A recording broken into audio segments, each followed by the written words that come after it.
కేసీఆర్ కు మరో షాక్ ఇవ్వనుంది రేవంత్ రెడ్డి ప్రభుత్వం. బీఆర్ఎస్ కు కేటాయించుకున్న భూమిని వెనక్కి తీసుకున్నది. కోకాపేటలో 11 ఎకరాలను పార్టీ భవనానికి కేసీఆర్ కేటాయించుకున్నారు. కేవలం 38 కోట్ల రూపాయలకే స్థలం కేటాయింపు జరిగింది. కేబినెట్లో తీసుకున్న నిర్ణయాన్ని అప్పటి ప్రభుత్వం రహస్యంగా ఉంచింది. ఇటీవల వేలంలో కోకాపేటలో ఎకరం 100 కోట్లు పలికింది.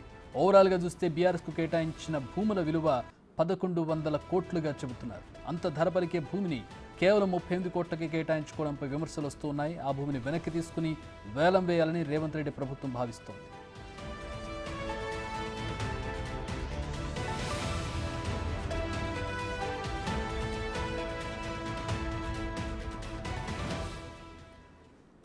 మా associate input editor Nagesh join అవుతూ ఉన్నారు. దీనికి సంబంధించి మరిన్ని వివరాలు.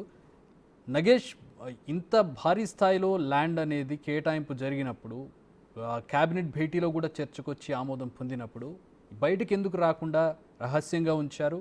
అండ్ ఈ మేరకు అంటే ప్రజాధనం ఈ మేరకు ప్రభుత్వానికి ఇండైరెక్ట్గా ప్రభుత్వానికి నష్టం జరుగుతుంది. అది పార్టీ కేటాయించనివ్వండి, దేనికైనా కేటాయించనివ్వండి. ఒక 1100 కోట్ల వాల్యూ గల భూమి ఎక్కడ, 38 కోట్లకు దాన్ని తీసుకోవడం ఎక్కడ? అసలు ఇంత భారీ డిఫరెన్స్ ఇందుకే రహస్యంగా ఉంచారనుకోవచ్చా?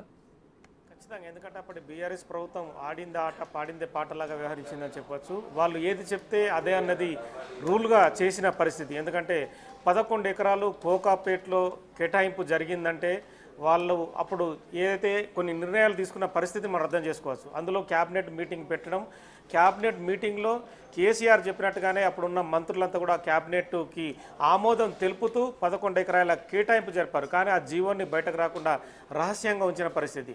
అంటే వాళ్ళ ఉద్దేశం ఏంటంటే ప్రభుత్వం మారుతుందని అనుకోలేదు, తామే కొన్నేళ్లు పాటిస్తామనుకున్నారు. ఆ భవనానికి కూడా అప్పుడు ఇన్స్టిట్యూట్ ఆఫ్ ఎక్సలెన్స్ భవన నిర్మాణం అని చెప్పి పేరు పెట్టుకున్న పరిస్థితి. అంటే ఎంతోమందికి మేధో సంపత్తిని పంచుతాం, ఎంతోమందిని మేధావులు తయారు చేస్తామని.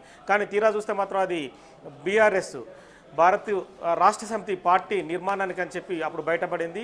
భారీ ఎత్తున కేసీఆర్ వెళ్ళి కొంతమంది పార్టీ కార్యకర్తలతో మంత్రులతో కలిసి భారీగా భవన పూజ కూడా చేసిన పరిస్థితి. అప్పుడే కోకాపేటలో అప్పటి బీఆర్ఎస్ ప్రభుత్వమే ఎకరానికి 100 కోట్ల చొప్పున వేలం వేసిన పరిస్థితి. ఈ ల్యాండ్ మొత్తం 1100 కోట్ల విలువ ఉంటుంది. కానీ కేవలం 38 కోట్లకే తీసుకున్నట్టుగా క్యాబినెట్లో అప్రూవ్ చేసుకున్న పరిస్థితి కనిపిస్తుంది. అంటే ఎకరానికి 3.5 కోట్లకి అప్రాక్సిమేట్లీ రేటు పడుతుంది. సర్వే నెంబర్ 237, 240లో ఉన్న ప్రభుత్వ భూమిని బీఆర్ఎస్ పార్టీ దానికోసం ఏర్పాటు చేసుకున్నారు.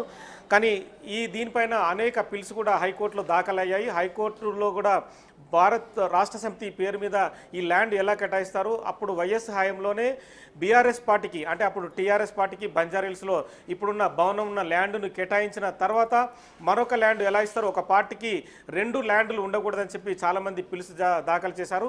హైకోర్టు సమగ్ర విచారణ జరిపింది. ఒకే పార్టీకి ఇన్ని ల్యాండ్స్ ఉండాల్సిన అవసరం కూడా లేదని చెప్పి హైకోర్టు అభిప్రాయపడింది. కానీ ఆ తీర్పుని ప్రస్తుతం రిజర్వ్లో ఉంచిన పరిస్థితి. కానీ ప్రస్తుతం అయితే కాంగ్రెస్ ప్రభుత్వం, రేవంత్ రెడ్డి ప్రభుత్వము రైతు రుణమాఫీ కోసం ఈ మధ్యనే క్యాబినెట్లో చర్చ తీసుకున్నారు. అలాగే ఈ మొత్తాన్ని ఆగస్టు 15 లోపల రుణమాఫీ చేయాలని ఒక ఆలోచనకు వచ్చారు. 31,000 కోట్ల రూపాయలు రైతు రుణమాఫీకి, అలాగే 7,000 కోట్ల రూపాయలు రైతు భరోసాకి కేటాయించాలని నిర్ణయం చేశారు. అంటే దీనికోసం బడ్జెట్ అవసరం ఉన్న నేపథ్యంలో ఈ కోకాపేట వేలానికి సంబంధించిన ఏదైతే బీఆర్ఎస్ పార్టీ ల్యాండ్ ఉందో ఆ ల్యాండ్ని వేలానికి వేసే ఆలోచనలో ఉన్నట్టుగా తెలుస్తుంది. ఆ జీవోని రద్దు చేసి హైకోర్టుకు తదుపరి ఆ నిర్ణయాన్ని తెలిపిన తర్వాత హైకోర్టు ఆమోదం తర్వాతనే ఆ ల్యాండ్ను వెనక్కి తీసుకోవడం, తదుపరి ఆ వేలానికి వేసిన తర్వాత 1100 కోట్లు ఏదైతే ఉన్నాయో రైతు రుణమాఫీకి పంపించే విధంగా ఏర్పాట్లు చేస్తున్నట్టుగా తెలుస్తుంది. కానీ బీఆర్ఎస్ పార్టీ తీసుకున్న నిర్ణయం అయితే అప్పుడే చాలామంది విమర్శలు గుప్పించారు. ఎందుకంటే ఇంత పెద్ద ల్యాండు ఆ పార్టీకి అవసరం ఏంటి, ఇంత పెద్ద ఎత్తున కోకాపేటలో నిర్మాణం జరపాల్సిన అవసరం ఏంటి? ఒక పార్టీ భవనానికి సంబంధించి బంజారాహిల్స్లో నిర్మాణం జరిగిన భవనం ఉంది. ఆ నిర్మాణం జరిగిన భవనాన్ని ఉపయోగించుకుంటూ కూడా మళ్ళీ దాన్ని ఎక్స్టెన్షన్ చేయడం ఏంటని చెప్పి చాలామంది విమర్శలు గుప్పించారు. తెలంగాణ రాష్ట్రంలో ఇప్పటికే 33 జిల్లాల్లో 33కు సంబంధించిన పార్టీ ఆఫీసులను కూడా ప్రభుత్వం ద్వారానే ల్యాండ్ కేటాయించుకున్నారు. ఇప్పటికే ఆ భవన నిర్మాణాలు పూర్తయి ఓపెన్ చేసుకున్న పరిస్థితి. సో ఈ ల్యాండ్ అయితే భవన నిర్మాణం కాలేదు, కేవలం భూమి పూజ ద్వారానే ఆగిపోయింది. కాబట్టి తదుపరి స్టెప్స్ కోసం కాంగ్రెస్ ప్రభుత్వం ముందుకెళ్లే అవకాశం కనిపిస్తుంది. ఒక క్యాబినెట్ మీటింగ్ పెట్టిన తర్వాత ఆ ల్యాండ్ను ఎలా వేలం వేయాలి, హైకోర్టుకు ఎలా ఆన్సర్ ఇవ్వాలి, తదుపరి రైతు రుణమాఫీ కోసం నిధుల సమీకరణ కోసం ల్యాండ్ని వేలం వేసే ప్రక్రియ కూడా ఎలా కొనసాగించాలన్న కోణంలో కూడా కాంగ్రెస్ ప్రభుత్వం ఆలోచనలో ఉందని చెప్పొచ్చు. All right, thanks for the updates Nagesh.